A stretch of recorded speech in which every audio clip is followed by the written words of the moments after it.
hitung-hitunglah dirimu terlebih dahulu sebelum Allah nanti menghitungmu di akhirat kelak. Kalau kita hitung selagi kita hidup masih bisa kita perbaiki besok hari, tapi nanti kan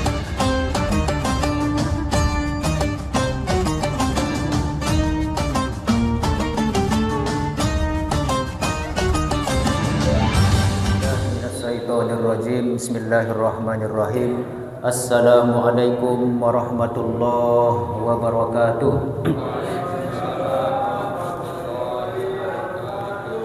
Alhamdulillahillazi ja'ala Ramadan syahra siyami lil mu'minin.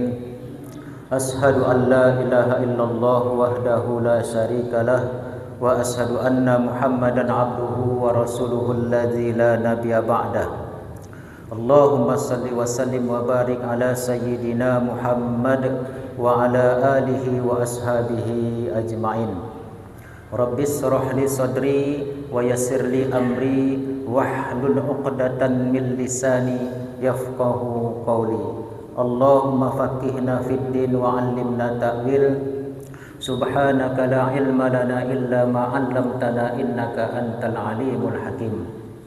Wa qala musannif rahimahullahu ta'ala wa nafa'ana bihi wa bi barakati ulumihi fid daraini amin ya Allah ya rabbal alamin. Ayahanda, ibundaku, tuan-tuan guru, jamaah salat Isya dan tarawih yang dimuliakan Allah Subhanahu wa taala. Bersyukur kita kepada Allah Subhanahu wa taala dengan mengucapkan alhamdulillahirabbil alamin. Dengan izinnya lah tadi Allah berikan kita kekuatan, hidayah dan maghfirahnya kepada kita. Mudah-mudahan salat Isya dan salat tarawih yang kita laksanakan tadi diterima oleh Allah Subhanahu wa taala. Berselawat kita kepada Nabi Muhammad sallallahu alaihi wasallam dengan mengucapkan Allahumma salli wa sallim wa barik ala sayyidina Muhammad wa ala alihi wa sahbihi ajma'in. Mudah-mudahan dengan memperbanyak salawat kepada beliau dan kita menjalankan sunnah-sunnahnya semampu kita, insyaallah kita akan mendapatkan syafaatnya di yaumil hari kelak. Amin ya Allah ya rabbal alamin. Alhamdulillah, pada malam hari ini kita Bapak Ibu sudah berada pada 10 terakhir di bulan Ramadan. Ada satu malam yang bobotnya lebih baik dari 1000 bulan, itulah disebut dengan Lailatul Qadar. Jadi suatu ketika pas saat di bulan Ramadan, Rasulullah sallallahu alaihi wasallam pernah duduk dengan sahabatnya rame-rame, Pak. Jadi ketika Rasulullah duduk dengan sahabatnya bersama-sama, tiba-tiba tidak ada angin, tidak ada hujan, tidak ada sebab menurut para sahabat, tiba-tiba Rasulullah tersenyum manis sehingga nampak gigi serinya, Pak. Kemudian sahabat bertanya, "Ya Rasulullah, apakah yang membuat geranganmu hingga tersenyum seketika?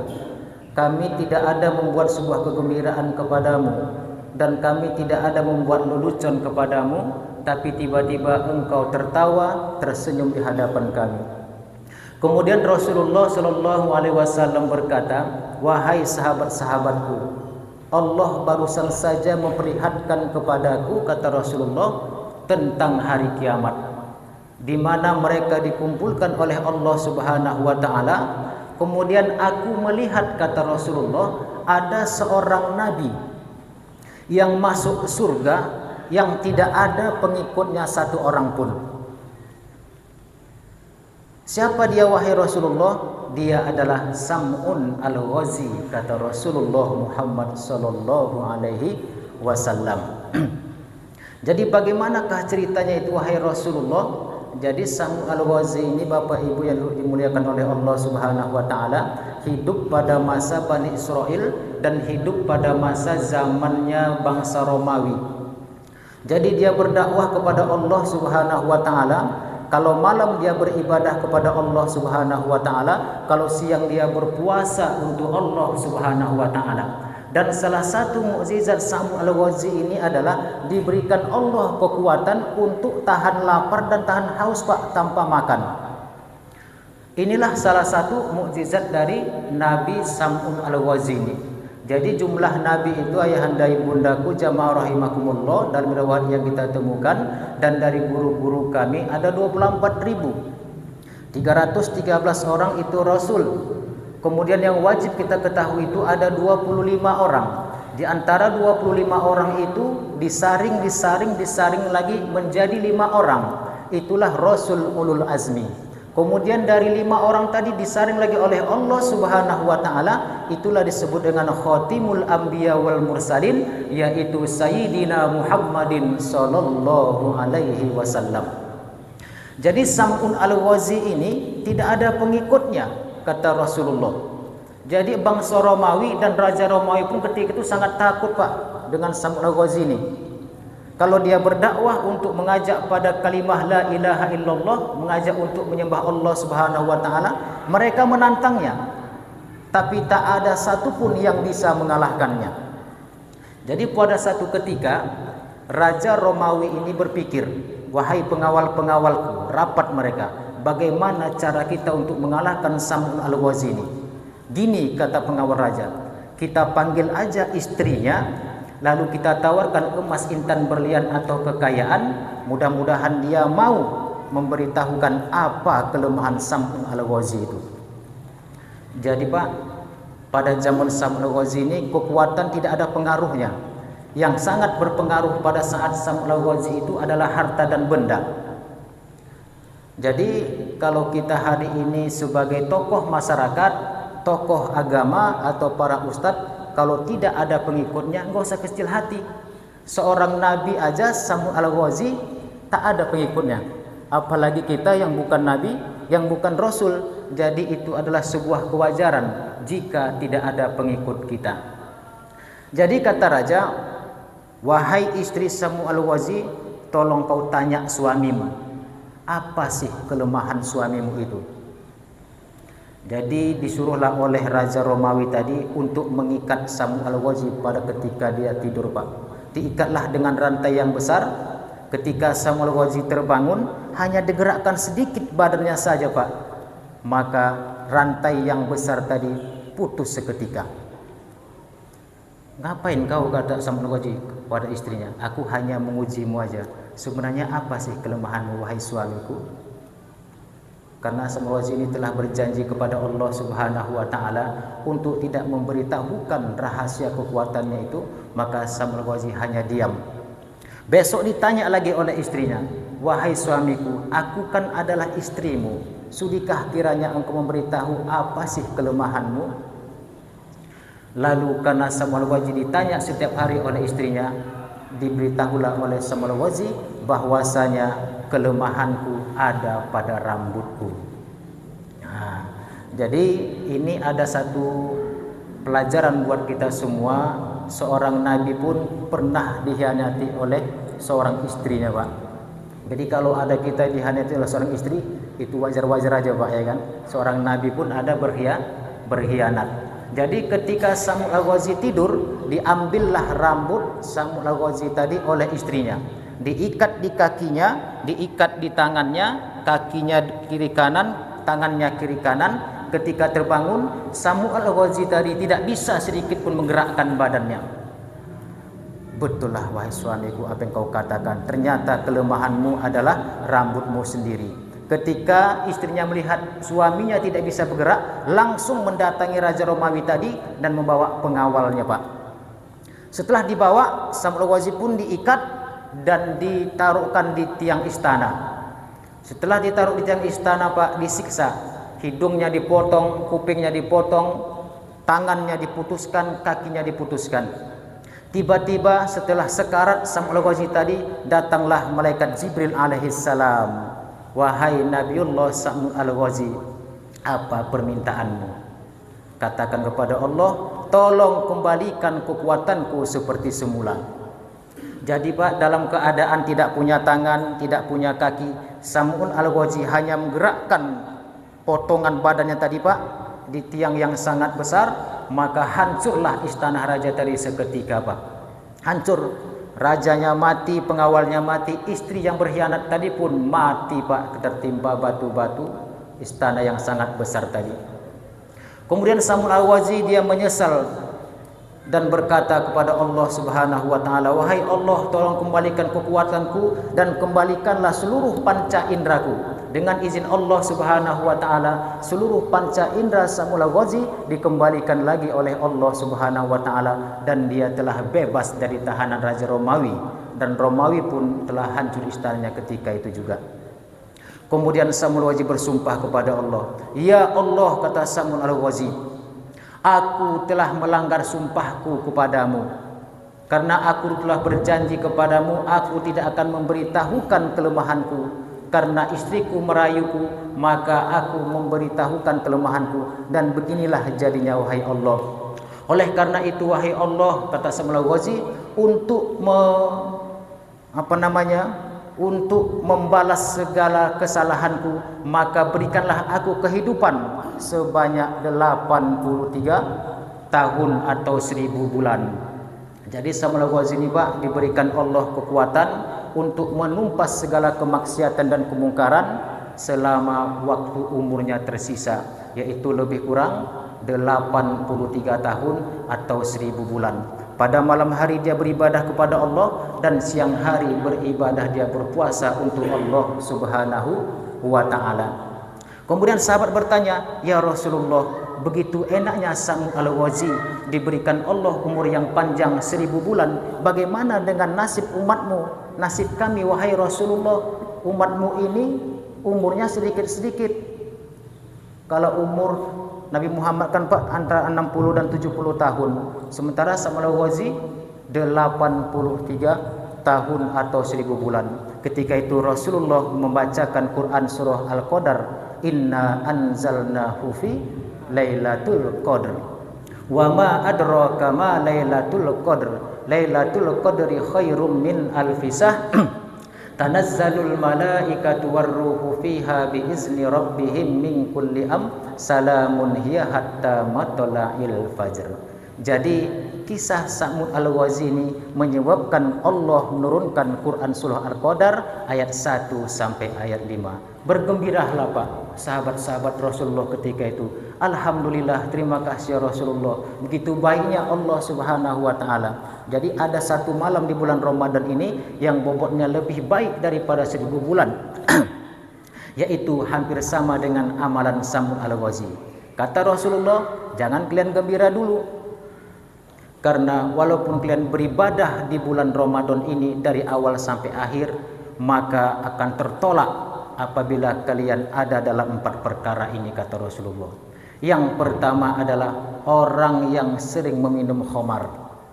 Yang kedua adalah uququl walidain, yaitu orang yang durhaka kepada kedua orang tua. Jadi orang durhaka Pak kepada kedua orang tua ini, kita kan nih Pak kan tidak semuanya orang tua, tapi setiap kita nih pasti anak dari orang tua kita. Di zaman Rasulullah ada seorang sahabat namanya Al-Aqamah. Sahabat Rasulullah, seorang alim yang dijamin Allah masuk ke dalam surga bersama Rasulullah, tapi ketika hendak sakaratul maut, dia susah menyebutkan kalimah la ilaha illallah. Dibisikkan sama Bilal bin Rabah, wahai Al-Aqamah, ucapkan kalimah la ilaha illallah. Enggak bisa Pak. Ditanya sama Rasulullah, apa kesalahanmu? Dia orang baik, malam beribadah, siang berpuasa, tapi ketika sakaratul maut tidak bisa mengucapkan kalimah la ilaha illallah. Coba tanya lagi wahai Bilal, apakah masih ada orang tuanya? Ternyata Pak, Al-Aqamah ini masih ada orang tuanya, seorang ibunya ada di kampung ujung di zaman Rasulullah sallallahu alaihi wasallam. Diperintahkanlah oleh Rasulullah Muhammad sallallahu alaihi wasallam Bilal bin Rabah ini untuk mendatangi kedua orang tuanya atau ibunya sendiri. Ketika itu ditanyalah oleh Bilal bin Rabah, wahai ibu, Aqamah sedang sakaratul maut, tapi Aqamah itu tidak bisa mengucapkan kalimah la ilaha illallah. Apa sih kesalahannya wahai ibu? Tidak ada kesalahannya wahai Bilal bin Rabah, kata ibunya. Dia orang baik, dia rajin beribadah dan sahabat Rasulullah sallallahu alaihi wasallam. Jadi kenapa dia tidak bisa mengucapkan kalimah la ilaha illallah? Balik lagi Bilal bin Rabah mengadukan kepada Rasulullah, wahai Rasulullah, kata ibu Al-Aqamah bahwasanya Aqamah ini tidak punya salah kepada ibunya. Kemudian Rasulullah langsung datang kepada ibunya. Ditanya oleh Rasulullah kepada ibunya sekali lagi, wahai ibunya Aqamah, apakah ada salah Alqamah ini kepada ibu? Tidak ada wahai Rasulullah. Kalau tidak ada, maka Alqamah ini akan kami bakar hidup-hidup. Ketika mendengar Al-Alqamah ini akan dibakar oleh Rasulullah, padahal Rasulullah ini Pak cuman ngemap aja nih, cuman ngemap aja. Jangan wahai Rasulullah, kata ibunya, sesungguhnya Alqamah itu sangat baik. Cuman ketika dia sudah menikah dengan istrinya, dia lebih mendahulukan istrinya daripada diriku wahai Rasulullah. Jadi inilah Pak, walaupun kita soleh gitu Pak kan dalam pandangan orang, tapi hati ibu kita teriris mungkin sedikit karena perbuatan kita. Ada sesuatu yang kita dahulukan untuk orang lain kebanding ibu kita, mungkin itulah yang membuat hati ibu kita teriris. Bisa jadi itu sebab kita susah mengucapkan kalimah la ilaha illallah. Apalagi yang kita betul-betul durhaka kepada kedua orang tua kita. Itulah yang kedua kata Rasulullah. Yang ketiga, yang amalan tidak diterima pada bulan Ramadan ini walaupun dia beramal pada malam Lailatul Qadar, yaitu orang yang qati'ur rahim, yang memutus tali silaturahim di antara kita. Dan yang terakhir atau yang keempat adalah orang yang menzolimi hak orang lain. Jadi ayahanda ibundaku yang dimuliakan oleh Allah Subhanahu wa taala, masih ada kesempatan kita beberapa hari lagi menuju Idul Fitri atau hari kemenangan. Jika ada salah-salah kita sedikit kepada kedua orang tua, jangan merasa tidak pernah bersalah kepada mereka walaupun kita tak pernah berjumpa dengannya. Kadang-kadang kita mengatakan kepada orang, tak ada yang salahku sama kau. Kadang sebab sedikit itu aja itu bisa membuat sebuah kesalahan. Kemudian mungkin ada sahabat-sahabat kita yang kita putuskan tali silaturahimnya di antara kita, mari sama-sama kita perbaiki. Dan mungkin ada hak orang lain yang kita zolimi di bulan Ramadan ini, masih sempat kita perbaiki. Karena kata Umar bin Khattab radhiyallahu anhu mengatakan, hasibu anfusakum qabla an tuhasabu. Hitung-hitunglah dirimu terlebih dahulu sebelum Allah nanti menghitungmu di akhirat kelak. Kalau kita hitung selagi kita hidup, masih bisa kita perbaiki besok hari. Tapi nanti kalau sudah di akhirat kelak, Allah menghitungnya. Kalau tidak ke dalam surga, ke dalam neraka. Cuman dua tempat, tak bisa kita perbaiki lagi. Oleh karena itu jamaah rahimakumullah, menjelang terakhir bulan Ramadan ini, mari sama-sama kita beribadah khusyuk. Walaupun sedikit capek tak apa-apalah Pak kan, 23 rakaat. Orang hadiahnya pun surga Pak kan. Capek-capek sedikit tak apa-apalah. Bukan kipas angin Pak kan. Kalau kipas angin hadiahnya mungkin kita malas tarawih nih Pak. Karena surga walaupun sampai 23 rakaat, kadang-kadang imamnya terlalu cepat atau terlalu lambat, kita pula marah. Tapi sedikit Pak, kemarin pernah kami diprotes oleh seorang jamaah, Ustadz, bagaimana sholat tarawih ini kalian laksanakan, kalian sebagai imam, tapi tidak ada tumak ninahnya. Padahal tumak ninah itu dalam rukun sholat Pak kan wajib. Untung saya pernah belajar kepada guru kami sebuah kitab Al-Anwar yang disusun oleh Syekh Yusuf Ad-Darbili, mengatakan bahwasanya tumak ninah itu adalah sesuai dengan hukum sholatnya. Kalau hukum sholatnya wajib, maka tumak ninahnya wajib. Tapi kalau hukum sholatnya sunnah, maka hukum tumak ninahnya adalah sunnah. Inilah jawaban kita Pak. Dan kitabnya ada Al-Anwar yang disusun oleh Syekh Yusuf Ad-Darbili. Oleh karena itu Bapak Ibu dimuliakan oleh Allah Subhanahu wa taala, mari sama-sama di penghujung bulan Ramadan ini kita perbaiki ibadah kita, karena di penghujung inilah penentuan kita apakah kita mendapat gelar takwa di hadapan Allah Subhanahu wa taala atau sekedar capek aja yang kita dapatkan. Mungkin itu sajalah Pak yang dapat saya sampaikan. Kalau lebih tolong cukupkan. Kalau kurang tolong tambah dekatkan, dan kalau salah kiranya mohon dimaafkan. Subhanakallahumma wa bihamdika asyhadu an la ilaha illa anta wa nastaghfiruka wa natubu ilaik. Assalamualaikum warahmatullahi wabarakatuh. Bismillahirrahmanirrahim. Alhamdulillahi rabbil alamin. Wassalatu wassalamu ala asrafil anbiya'i wal mursalin, Sayyidina wa maulana Muhammadin sallallahu alaihi wasallam wa ala alihi wa sahbihi ajma'in. Allahumma zirna ilma warzuqna fahma. Allahumma zirna ilma warzuqna fahma. Allahumma zirna ilma warzuqna fahma. Allahumma faqihna fid din wa 'allimna ta'wil. Rabbana atina fid dunya hasanah wa fil akhirati hasanatan wa qina azabannar. Wa sallallahu wasallam alaihi walhamdulillahi rabbil alamin. Taqabbalallahu minkum.